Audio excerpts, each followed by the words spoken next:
right, everyone. Welcome to Modern Day Messengers. This is the episode 9, and I'm Trey. This is Devin, and this is Chewy. Y'all's favorite character on the podcast. He say hi, Chewy. His camera shy. He hadn't had coffee yet. There you go. That's probably not healthy. You just leave me. That's disgusting. Yeah, it is. Anyway, so what's been going on, dude? I've been sick for a week. So well, it's November in Louisiana, so and temperatures are changing, and everybody's getting sniffly. Yeah, so it went from 80s to high 80s to like freezing, like 30 something degrees, like to the point where cars had to start defrosting before you get in them. Yeah, and then it was like that for a few days, and now it's warming up again. Like literally, I think by Monday it'll be in the 80s again, and then it'll drop down to freezing again. And we don't really have like this winter until February. Yeah. Well, I think it'll start popping off about midway January, through December. Through December.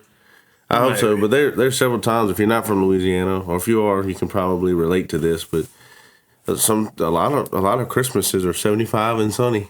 Yep. But you know what happens in 13 days? Duck season. What? Okay, I don't know what's wrong with you. Oh, excuse him. He's 13 days. Dealing with something. Ready for duck season. But unfortunately, we not very good at planning schedules. Yep. And we actually planned something on opening day. Yeah, we did. We're going on a men's fishing trip. We'll go out there with some other guys and just, have some good conversation, have some Jesus talk, and just, hang out for a weekend. Get away from distractions, get away from cell phones. Bring our Bibles. It's gonna be a Jesus weekend. Yeah, that's right. It's gonna be good. Yep. So I'm sure people are wondering why the junk in front of us. Oh yeah. So this is what we're drinking currently. This is the Headless Horseman Roast, pumpkin spice flavored. Yeah. So tis the season, I don't know if y'all remember, but he made fun of me for drinking pumpkin spice on one episode. Yeah, I did. Guess what's in your boy's cup? Pumpkin spice. Pumpkin spice. It's good. I can't deny it. And also, all right, Devin, you have to introduce the Pocky. We're not sponsored by any means, but I guess we're just willing to torture ourselves. But so this is the One Chip Challenge of 2022. Yeah. So the reason why that one's so old, we're a year behind. Yeah. So I got it from the gas station, and I wanted to be brave. And as you can see, I never got to that point in life. I don't know if it was, Oh, you're just not brave. Either that or I'm getting more wise in my old age. Because now I'm to the age where spicy stuff gives me indigestion. And I hate that because I love spicy food. I do too. So they actually have these Doritos that are like flaming hot, cool ranch Doritos are really good. Yeah. And I love them. Huh. But if I eat them, I wake up in the morning almost dying of indigestion. Yeah, it hurts. Yeah. And I'm not ready to give up on spicy yet. But anyway, why do we have this chip? Well, we were kind of discussing on we kind of joked about this, doing it on the show several months back, and then we were like, well, let's do something. If this gets like 100 likes or whatever, even 100 views, we just something, if what do you want to do, 100 likes or 100 views? Either one. We can do 100 views. 100 views. If it gets 100 views, we're going to eat it on the next episode. Yep. Get us a video that's got 100 views on it, and we will do this. It's pretty, and we're not, it's like we're just probably going to do it, because if like only a few people share this, it's going to be like, remember, 100 views is like not much. Yeah, so we're not asking that big. We just want to do it. Just help us get this out there. Help share it. Get the message of the gospel out there. Y'all know we're breaking down the Bible chapter by chapter. Yeah. Real slow, real methodical. Just really taking our time to study the Scripture, and we just want to share that with the world. And the best way to do that is for people to like, comment, and share. Subscribe. Hit the little bell. Get notifications anytime there's a new video. Yep, because I've hit the notification bell on several other podcasts, so they pop up on my phone. Because look, we understand we all got busy lives, and Yep. it's kind of hard to keep up with everything, and so. But when I get that notification, I realize I'm like, oh yeah, I forgot to watch that. Yep. So That's how I am with my Duck Call Room podcast and the Unashamed podcast. Yeah. I love both of them podcasts because, I mean, one thing, you're not going to hear any foul language. It's going to be nice, wholesome talk. Yeah. I like the Duck Call Room because that's my funny podcast to go to. Yeah. That's the one with Cy Robertson, John David, Philip McMillan, and Martin. Yeah. And they're just hilarious. And they always close that with a Bible verse. I love that. That's cool. And then Unashamed with, Phil, Jace, and Alan and them, they really break down the Bible. Yeah. And, so I get the best of both worlds. I get a funny one and I get an educational one. Yeah. I love it, man. Yeah. So whether it's our podcast or somebody else's, it's really good to fill yourself up with Christian content. Yeah. And, if you got to find somewhere for Jesus and entertaining, I mean, it's out there. You don't have to find entertainment in the world. Right. Good entertainment right here in His Word. That's absolutely right, man. So, but you've recently, I guess, upgraded your technological appliances. So, we got rid of my son's phone. We had some rules. When we gave him the phone, and one of them rules is if me and your mama call, you answer. To answer that. That's not negotiable. I'm gonna cut you off just for a second because I got a funny story. Okay. I was actually playing up on stage one time, and somewhere, and usually my phone's on silent, but it was ringing in my pocket, and we were in between like a song. And I just checked it. It was my mama. Oh, you answered that. So I answered it, and I'm up on stage, and I mean it's in front of like 500-600 people, but I was like, y'all excuse me. I said it's my mama, and you don't ignore mama, And so I got on the phone or whatever, and I talked to her. And I'm like, hey, I'm doing a show, so got to go. But just make sure it wasn't an emergency or nothing. But you answer mama anyway. Yeah, for sure. Go ahead. So, there were some other things that, like we set out a bunch of rules when we first gave it to him. And I said, if you break these rules, no phone. I'm going to take it. Yep. Well, he's had his phone for a year. He's done pretty good. But he broke some rules that, that were not negotiable. Right. And, just some of the things that I see, like if you go to a restaurant now, and I know you and your wife go to a restaurant. That's true. You take Memphis and them, and you look around. Everybody around you is this. Yeah. This is how we spend time together. Yeah, no. And I have literally seen people text at the same table. Oh yeah, bro. Why? You're right here. I know. So, and I seen, and I don't remember who I heard say this, but we're the most technologically connected generation that's ever walked the face of the earth. And the Yet loneliest. we're the loneliest. We have the most depression issues, the most anxiety issues. And, I mean, I'm not saying, phones are bad, but there's definitely a connection there. Yeah. But back to the technology. So we got rid of that, and we needed him to have a phone because, he gets off the bus before we're home. Right. And we need to be able to call him, and we need him to be able to call us. Right. So we got a house phone. Look. The old school Old school phone. iPhone. The had a amount of trouble. difficulty I had setting that up. Oh, did you end up setting it up? Yes, we got it set up. Okay. Your dog is really wanting to be part of this podcast, just in voice. Hey, you chill out. Yeah, but, I thought I was smart. No. You've been outsmarted. I've been outsmarted by a first-generation phone. It's one of them. I say it's old school, but it's really not. It's it's one of the cordless phones. It is. It's not. I don't have a rotary phone, man, or I go giant phone. I don't have one of them. Welcome back. Yep. Sorry about that. I had to kick my dog out. So. All right. So continue with your. Yeah, it's not one of them old big giant phones or, one of the rotaries or anything like that, but it's a cordless phone. Technology's newer, but, it's not new. Right. But, there's no texting on that. There's no internet surfage and, anything, downloading apps. And what I found out, so we had the strictest parental controls on my son's phone. Right. we thought if he sneezed on his phone, we'd get an alert. Yeah, negative. Well, from what he's told us and other kids, man, there's so many ways around that. Really? Parental controls don't even intimidate kids anymore.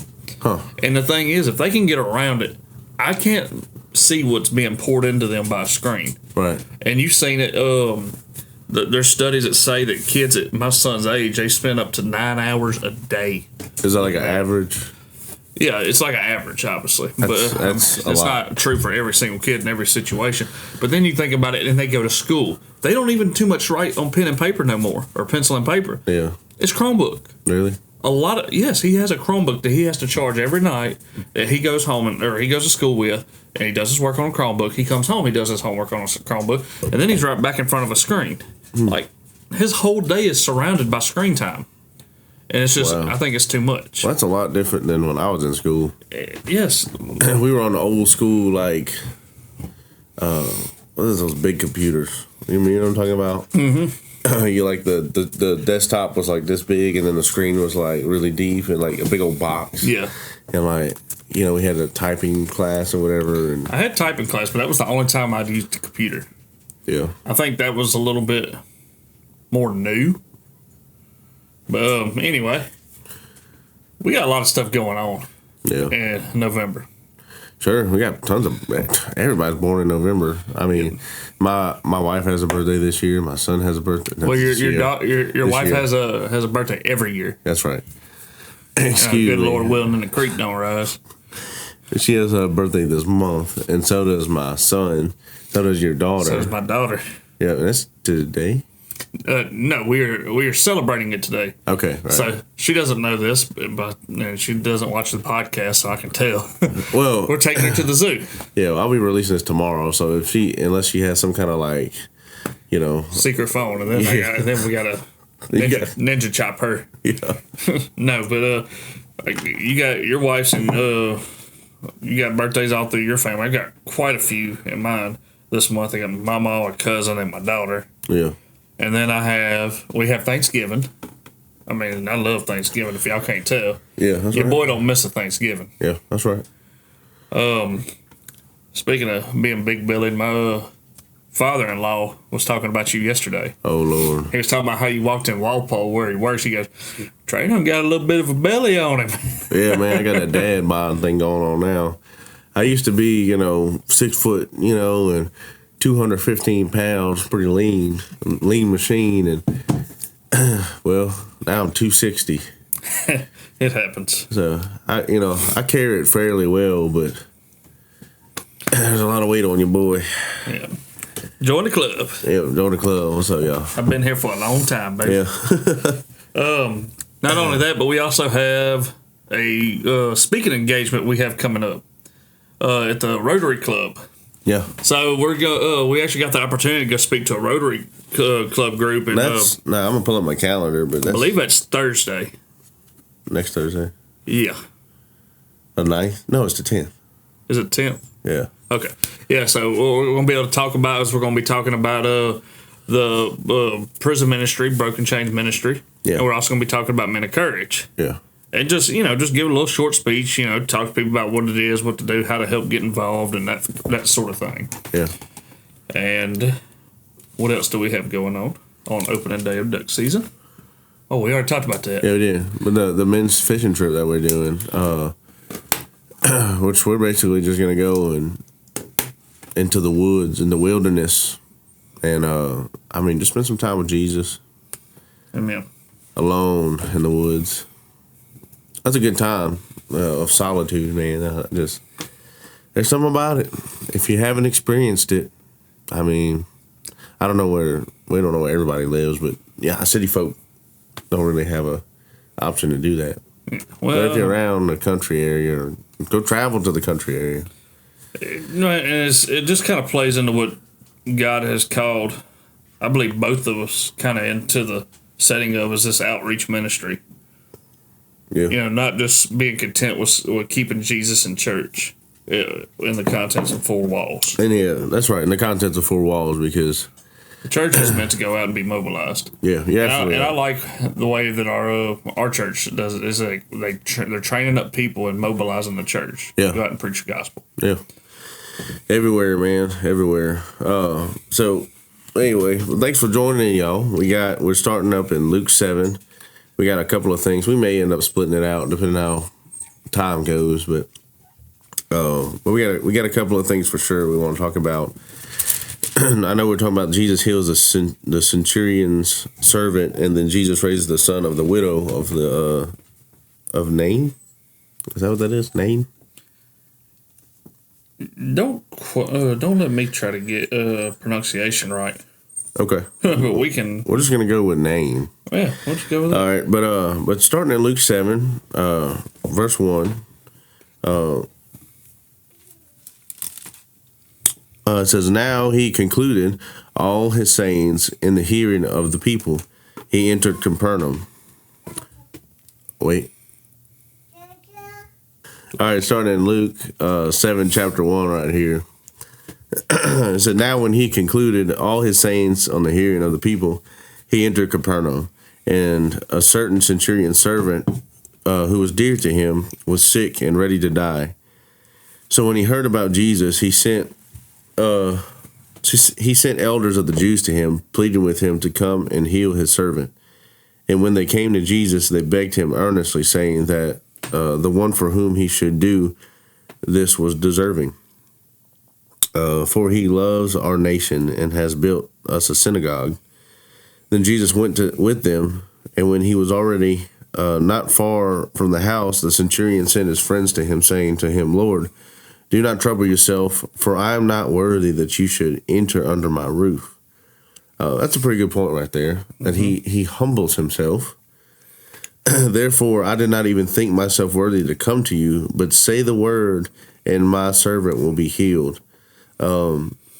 This is a super humbling point, because I'm going to read this next point. We can kind of talk about it, but in verse 8 it says, "For I also am a man placed under authority, having soldiers under me. And I say to one, go, and he goes, and to another, come, and he comes, and to my servant, do this, and he does it." When Jesus heard these things, he marveled at him, and turned around and said to the crowd that followed him, "I say to you, I have not found such great faith, not even in Israel." So we see that the centurion, man, he humbles himself. He said, "You're not even, I'm not worthy for you to enter my house." So he not only does he humble himself, but he also gives credit to Jesus for who he is. Yeah. You know what I'm saying? Let's talk about what a centurion is real quick. Just go ahead. Quick brief introduction. Just a Roman army officer, and they were in charge of 100 men. Yeah. Plain and simple. Oh, I guess that's where we get the centurion. I did not put that together until just now. There you go. Wow. Yeah, you learn something new every day. That's why you don't have no hair. That flew right over my head. I feel dumb. But he says that, for I'm also a man placed under authority, having soldiers under me. So he also he humbles himself, and also says to Jesus that he understands like his role. Mm-hmm. He's like, because it's like he kind of connected that Jesus, and he believed him to be the Son of God, and he right, the bare minimum, at least a healer, a healer, and knew that he wasn't working under. I guess at that time he did believe that he wasn't working. He was working under somebody else's authority. He was listening to God, basically. Yeah, the God, and so and something about the Roman Empire. So check this out.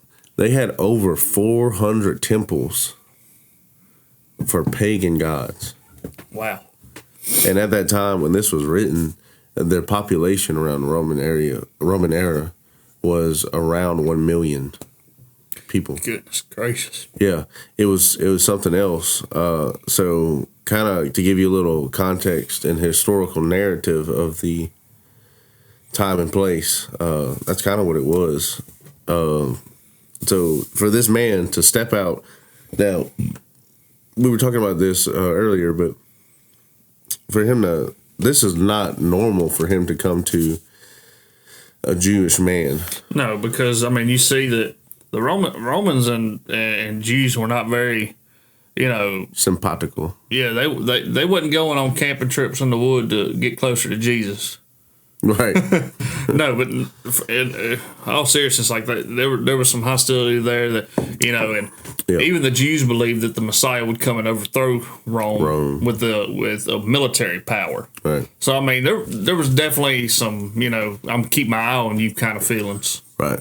And if y'all want to go check that out, they had it said in Isaiah 9 when it talks about how the government will be upon his shoulders and to his kingdom there will be no end.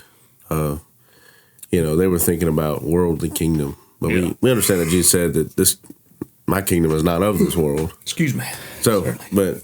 But man, you've had pre-workout and 7 cups of coffee. This guy's caffeine tolerance is massive. Anyway, appreciate that. He talked before this about how I'm becoming a drug addict to caffeine. That's it. But anyway, so you see this Roman guy, this Roman centurion who is a leader. Yeah.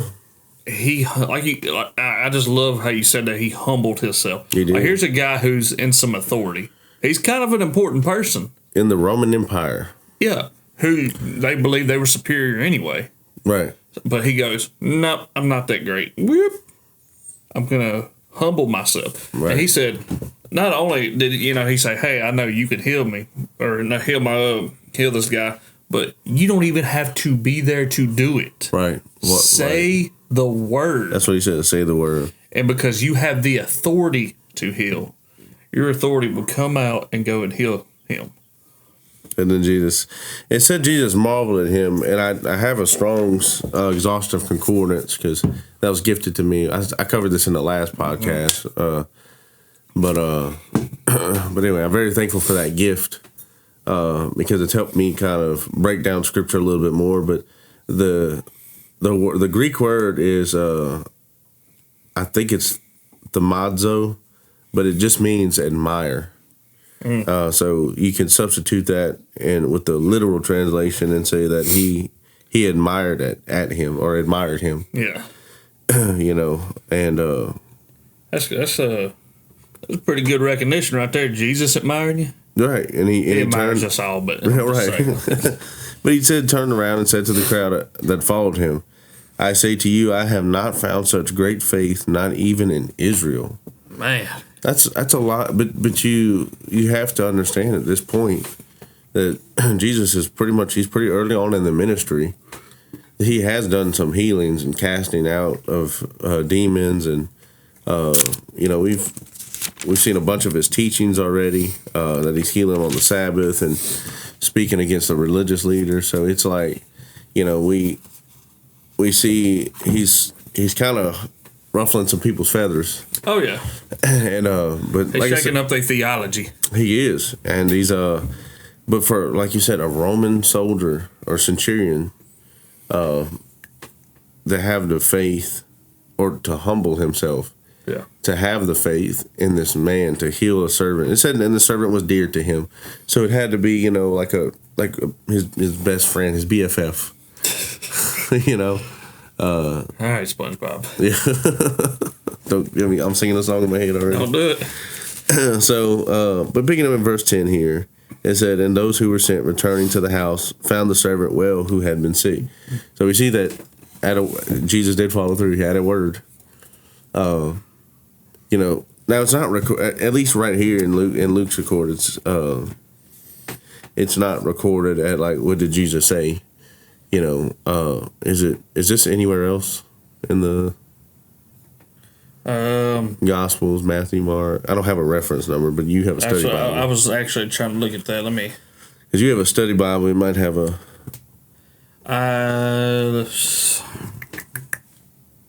In my other one, I have it actually at the beginning of the titles. It usually gives. Oh yeah. Huh. It's also found in Matthew 8. Verses 5 through 13. That's actually what I was looking at when you said that. Looking for. Okay, Matthew 8. You said 5 through 13. Yep. Okay, See, Matthew. Now, this is now a little background on Matthew. This dude is an eyewitness testimony to all of these things. Matthew's recordings are very specific and kind of detailed. That's why I like it. But so we can kind of enter this right here. So picking up in verse 5, it says, "Now when Jesus had entered Capernaum, a centurion came to him, pleading with him, saying, 'Lord, my servant is lying at home paralyzed, dreadfully tormented.' And Jesus said to him, 'I will come and heal him.' And the centurion answered and said, 'Lord, I am not worthy that you should come under my roof, but only speak a word, and my servant will be healed. For I am also a man under authority, having soldiers under me.' And he says the same, it's word for word. When Jesus heard it, he marveled and said to those who followed, 'Surely I say to you, I have not found such great faith, not even in Israel. And I say to you that many will come from east and west and sit down with Abraham, Isaac, and Jacob in the kingdom of heaven. But the sons of the kingdom will cast out into outer darkness. There will be weeping and gnashing of teeth.' Then Jesus said to the centurion, 'Go your way, and as you have believed, so let it be done for you.' And his servant was healed that same hour." So he did at Jesus' word.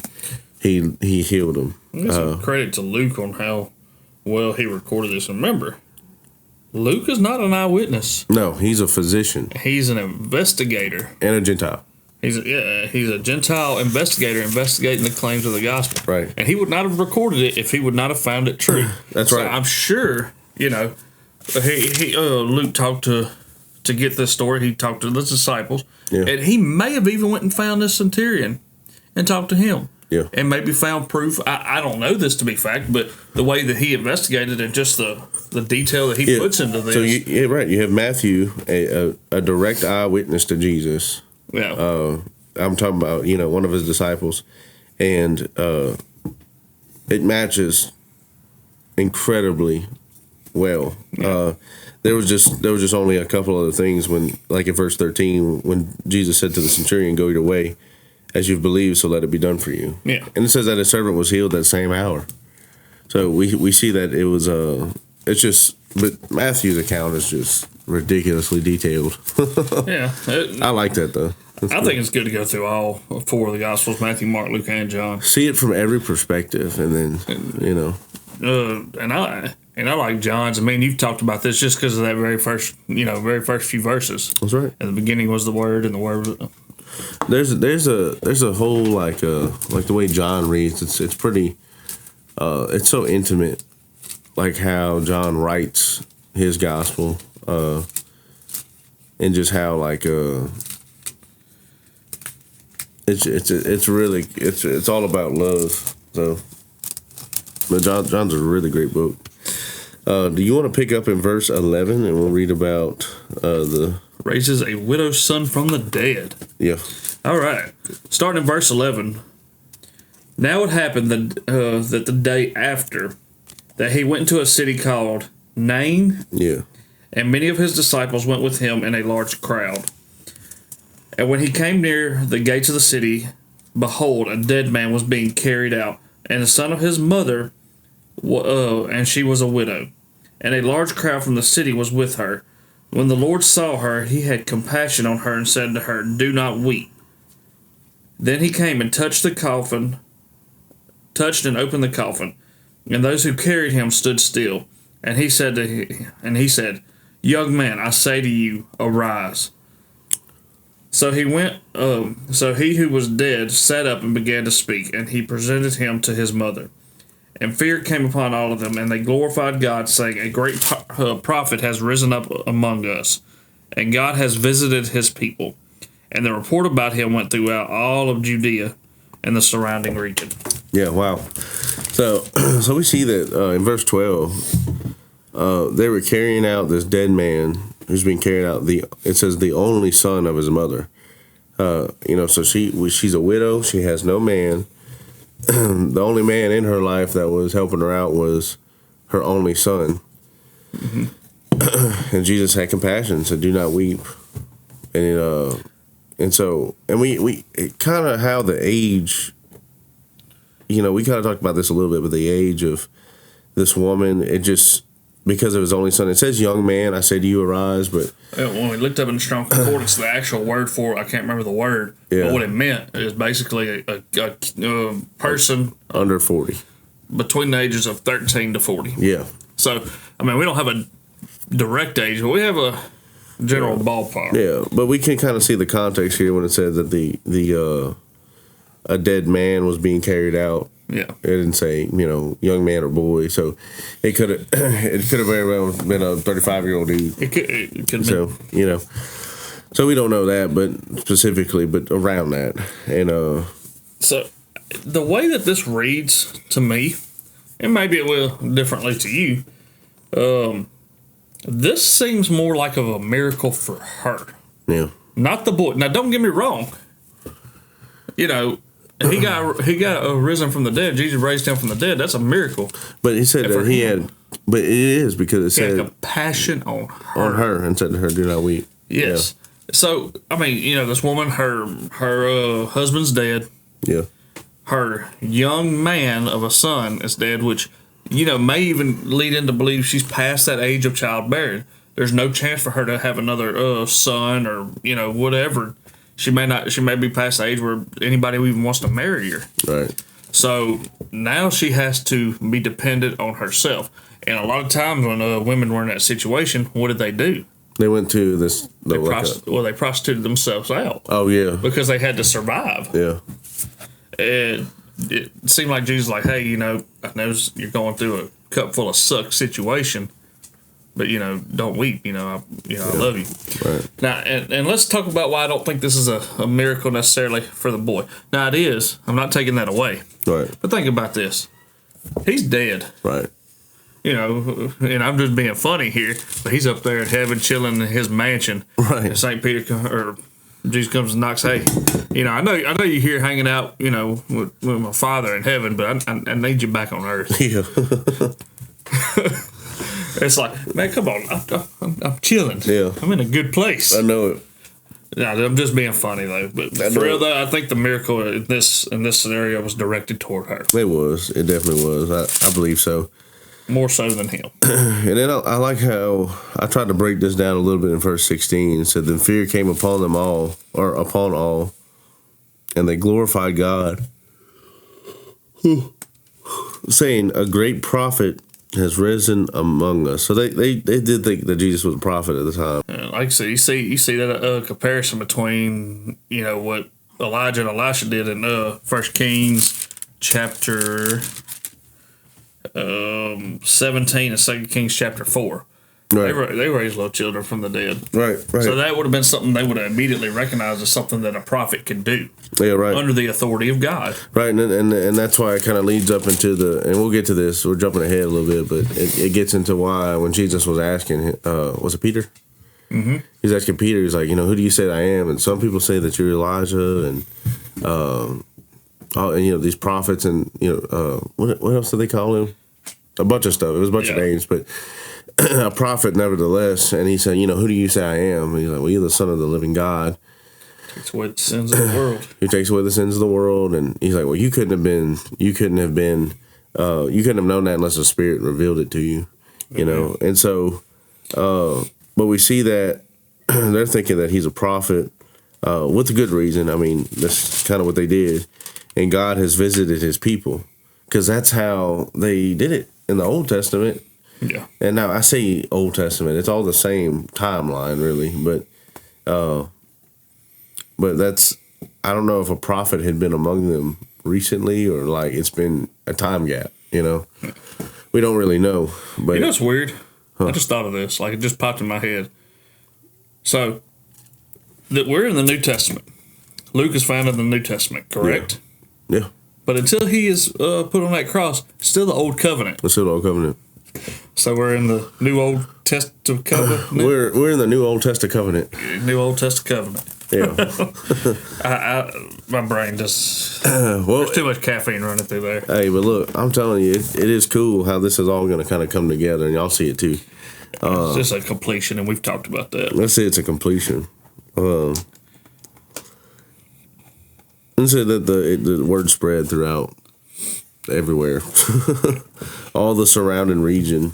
You start raising people from the dead, I'm talking about it too. Yeah, you ain't lying. So, but we see that his miracles are like they're spreading out, and they're finding out who this Jesus guy is. Mm-hmm. It's really cool, man. Well, Trey, it looks like we're kind of running out of time on this.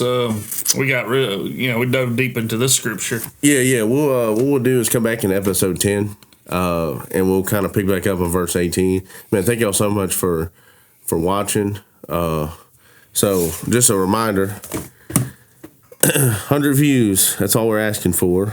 And you get to see. We're gonna split a chip. Torture. So it won't be the one chip challenge. It'll be the half chip 2-way challenge. The half chip challenge. The half chip times 2. Yeah, that's it. Times 2 for 2. So either way, it's gonna suck. Yeah, but anyway, we just I don't know why he brought this over this morning, and I don't know. You were why. the one that kept telling me I needed to do it. Yeah, alone with a video camera, and I'm scared. Yeah, I've done 2 of these, not the 2022 one, but I did the 2020 and the 2021. You think sitting up there has gotten spicier or more mild? I feel like it's sat in its juices, and it's gonna be rough. Well, it's a dry rub, and the chip tastes like dirt. So, I don't know what it's gonna. I don't know how hot this one is gonna be, but it says that it's got a skull on it. It says Reaper pepper and Scorpion pepper turns your tongue blue. It's got a skull on it. I mean, that's not healthy. I don't know. It doesn't say how hot it is. Well, it's got Scorpion and Reaper, so it's probably pretty hot. Yeah. Are you? All I know is when we do that, we're gonna have to have a gallon of milk here. Yeah. Are you sensitive to spicy foods? I've eaten spicy foods my whole life. I'm from Louisiana. Or are pregnant? That's a possibility. and have any medical conditions? Only high blood pressure. Oh, you're not allowed to have this, Devin. Why? It says keep out of reach of children. Well, dang. Do not touch your eyes or other sensitive areas. I'll just leave that one there. Lord forgive me. Like, you have to tell, like, so I was a chemical agent instructor with the sheriff office for a little while. You said chemical agent? Yeah, like OC, olean resin capsicum. And I always had the same thing to tell people. When you get exposed to this, you get this on your hands, wash your hands before go using the bathroom. And I'll just let you kind of imagine how bad that is. So, you speaking on experience? Oh, yeah. Had a can leak in my pocket one time. Oh. Nah, not good. Oh. That probably needs to get cut out, don't it? No, we're keeping that in. No, just to kind of recap, I know we've had keep praying for this podcast, keep praying for the ministry stuff that we're involved in, and if you want to support us, whether that be a donation, he'll put his whatever you call them things on the screen, Venmo, Cash App. I couldn't even work a house phone. I can't tell you all this. Yeah, he calls me. He's like, I don't know how to set this thing up, man. And also, if there's any businesses out there that want us to throw a commercial out there to help, Oh, yeah, sure. Like we said 100 times, we're not sponsored by Black Rifle Coffee. We just love their coffee, and we love the shop that they have because we do a lot of Bible study stuff. Yeah. We're about like organically supporting the community. Spreading love, spreading Jesus, and that's the only way to spread love. Coffee. Drinking good coffee, and I don't know. I just it's crazy, man. It's crazy, but we've enjoyed doing this. This is episode 9. I mean, we've had. I didn't think we'd get this far, but Lord willing, we are. So, but thanks for watching, y'all, and joining in. Join us next time where we start in Luke 7, starting in verse 18. We're going to be getting into deep stuff. Some really awesome stuff about. I can't wait till we get into verse 36. Yeah, I'm not gonna spoil that. Yeah, y'all go read that on your own. Go read it on your own. I love it. We're about to have fun with it. But anyway, thank y'all. We'll see y'all next time.